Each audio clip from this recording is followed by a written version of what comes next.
brasileiro é um dos povos mais trabalhadores do mundo.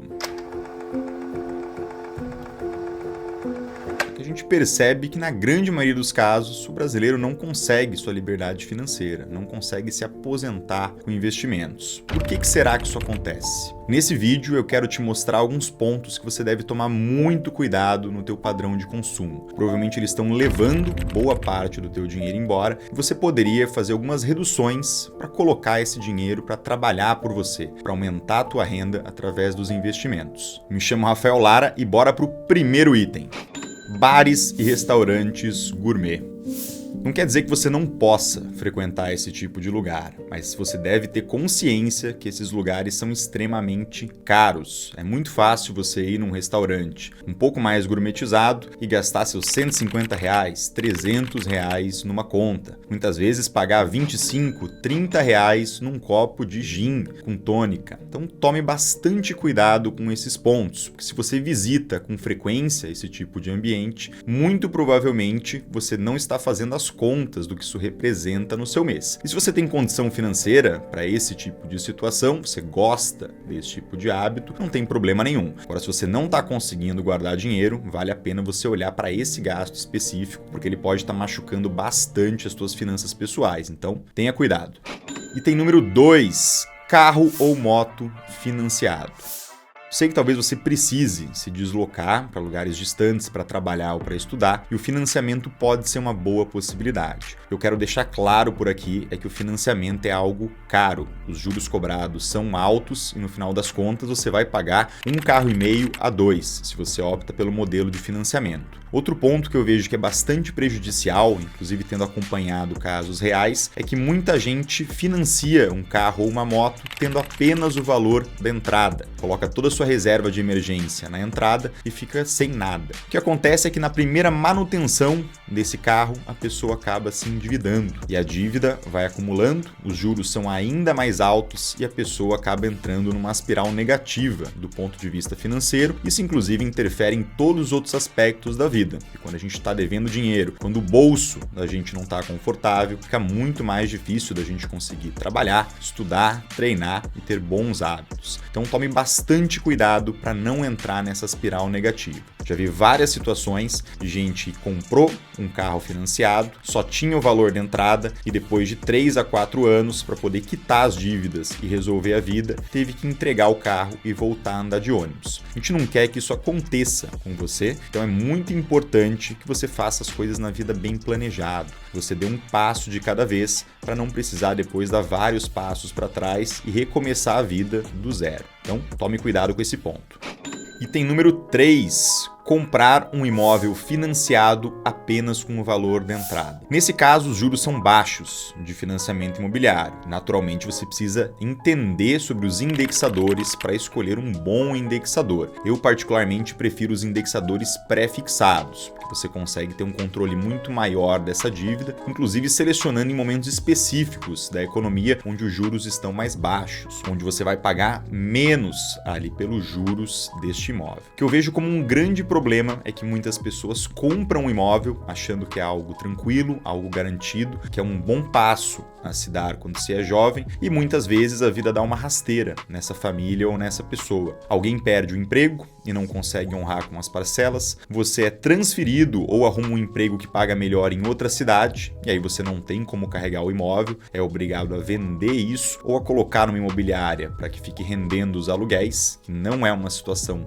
vantajosa, e o que era para ser a realização de um sonho acaba virando um atraso de vida. Então a decisão da compra de um imóvel é uma decisão que pode ser extremamente favorável, que pode te render muito dinheiro e alavancar a sua vida financeira. Mas eu vejo que só é interessante você comprar um imóvel financiado quando você tem pelo menos 2,5 vezes a 3 vezes a entrada. Porque aí você tem uma gordura, você tem uma reserva para caso mude algo na tua vida, caso alguém perca o emprego, você ainda tem um tempo ali para conseguir honrar com essas parcelas. delas. Naturalmente, escolha muito bem o imóvel que você vai comprar. Imóveis mais velhos costumam ter uma valorização menor, por uma questão prática de que a moda dos imóveis vai mudando, então opte por imóveis mais novos em regiões movimentadas da sua cidade, regiões que estão crescendo, até porque é uma escolha que representa um grande volume financeiro e você precisa acertar de primeira, senão isso vai te atrasar bastante e tornar a tua vida mais difícil, vai fazer com que você tenha que trabalhar mais anos antes de conseguir a tua liberdade financeira. Então, escolha bem o imóvel e tenha pelo menos 2,5 vezes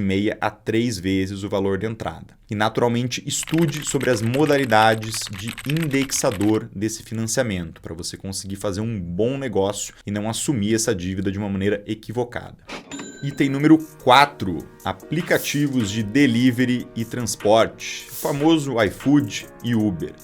Toma bastante cuidado com esses pontos. Muitas vezes a gente vai gastando aos pouquinhos. É um hambúrguer aqui, um sushi ali, uma ida para a academia de Uber naquele dia que está chovendo, que a gente está com um pouco mais de preguiça. Quando a gente vai olhar para a fatura do cartão, foi um caminhão de dinheiro que não estava programado para ir para esses setores. Não tem problema nenhum se você ganha bem e já separou um valor alto para pedir comida fora, um valor alto para utilizar o Uber como ferramenta de transporte. Mas isso não está na tua organização. Se você ainda não está ganhando bem, toma bastante cuidado. Tem ali um controle preciso de quanto você tem para gastar em restaurantes de delivery, em aplicativos de delivery dentro do seu orçamento e qual que é a sua verba para transporte, seja de ônibus ou seja de Uber. Dessa forma, você não vai extrapolar e naturalmente vai conseguir cumprir a tua meta de guardar dinheiro todos os meses. Uma vez que essa meta é cumprida por vários meses e vários anos, teu dinheiro começa a render e você começa cada vez a ganhar mais, sem precisar trabalhar, porque é a rentabilidade dos teus investimentos. Então é muito importante que você tenha bastante controle de quanto dinheiro entra para o seu bolso e como ele está sendo utilizado, sempre separando por categorias. Então, nosso item número 4, cuidado com os aplicativos, tanto de transporte quanto de delivery. Item número 5, academia gourmet. Muitas vezes a gente opta por pagar uma mensalidade bem maior numa academia que tem mais equipamentos, numa academia que é mais bem frequentada. E se você tem dinheiro para fazer isso, se você gosta do esporte, não tem problema nenhum. Agora, se você está um pouco mais apertado de grana, você pode praticar a sua atividade física numa academia de bairro, que seja muito mais barata. Ou, inclusive, se você não está com praticamente nada de orçamento para esse setor, você pode correr na rua, encontrar outras formas de praticar uma atividade física. Então, pratique sim uma atividade física, mas tome cuidado com o espaço que isso tem no seu orçamento. Item número 6, álcool, nicotina e outras drogas. Se você parar para anotar tudo o que você consumiu de bebida alcoólica ou de qualquer outra situação que vai te dar um barato, você vai ver que provavelmente você gastou muito mais do que deveria. Uma coisa que não tem muita utilidade na vida. Então, faça esse orçamento, verifique mensalmente quanto que você gastou nessa categoria específica, porque muito provavelmente está sendo um atraso de vida. Você vai observar que você deveria reduzir esse consumo, ou inclusive mudar a forma como você consome. Em vez de sair para bares, ali para beber alguma coisa com os amigos, você pode se reunir em casa, onde você já compra ali o que vocês vão consumir e acaba saindo muito mais barato de uma maneira igualmente divertida. Então, presta atenção nesses pontos, porque isso pode estar te levando um monte de dinheiro embora. Inclusive, quando eu reduzi bastante o consumo de bebida alcoólica, eu percebi o impacto que isso tinha no meu orçamento. Bebida alcoólica é caro, gente. Você para de beber, começa a entrar um monte de dinheiro a mais no teu bolso. Isso pode te ajudar bastante a aumentar o teu nível financeiro, a conseguir conquistar a tua liberdade financeira mais rápido. E além disso, acaba tendo um impacto muito positivo na tua saúde, na tua performance no treino, na tua percepção de esforço no dia seguinte. Quando você não consome bebida alcoólica, fica muito mais fácil de realizar as atividades do dia a dia no dia seguinte e no dia posterior ao dia seguinte. Então, anota tudo que você tem consumido, quanto você tem gastado e para pensar se realmente vale a pena ou não, se isso está dentro do seu orçamento, e uma reflexão de vida também. Se não poderia ser diferente, se a vida não seria melhor com um consumo reduzido. Item número 7, roupas caras e da moda. Toma bastante cuidado com esse ponto, gente. Eu vejo que, principalmente as moças, elas acabam gastando um caminhão de dinheiro. Aquelas comprinhas da Shein, mesmo que não seja de marca, quando você faz um volume muito alto de compras, isso acaba virando em bastante dinheiro. E muitas vezes as roupas nem são utilizadas tantas vezes. É muito mais pelo impulso de comprar do que por uma necessidade dessa vestimenta. Então analisa sempre com bastante calma se você precisa desse item ou não. Até porque depois fica tudo abarrotado ali no guarda-roupa e esse dinheiro poderia ser muito melhor utilizado numa viagem, por exemplo, num investimento que vai começar a te gerar renda por longo prazo, possibilitando que você se aposente mais cedo. Um bom jantar com um namorado, com a namorada. Então, olha a sua forma de se vestir. Será que você não está gastando muito ali com roupas que na verdade você não precisaria, tentando provar alguma coisa para pessoas que no fundo nem estão muito preocupadas com a sua forma de se vestir? Inclusive, você consegue se vestir bem de uma forma barata. Opta por itens básicos no teu guarda-roupa. Não precisa de nada extravagante e nada exagerado. E sempre que for fazer uma compra, se pergunte: eu realmente vou utilizar isso? Quais são as combinações que eu posso fazer?